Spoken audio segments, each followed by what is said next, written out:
বেগুন আলু বাটা মাছ দিয়ে বানিয়েছি ঝোল। কম মশলা দিয়ে ঝটপট রান্না করা যায়। নুন হলুদ দিয়ে ভালো করে মাছটাকে মাখিয়ে নেব। তারপর বেগুনটাকে লম্বা লম্বা করে কেটে নেব। একদম লম্বা করে কেটে নিয়ে সেইভাবেই আলুটাকেও কাটবো। আমি এখানে একটা আলু নিয়েছি বড় সাইজের, লম্বা করে কেটে জলের মধ্যে রেখেছি যাতে কালো না হয়ে যায়। এবার কড়াইতে সর্ষের তেল দিয়ে মাছটাকে দিয়ে দেব।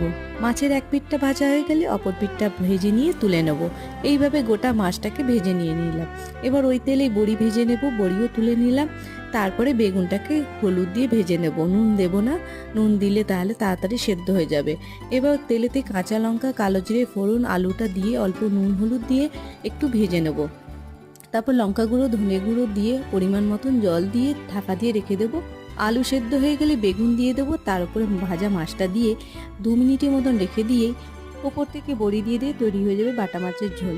এটা ভালো লাগলে অবশ্যই একটা লাইক করে দেবেন আর সাথে থাকার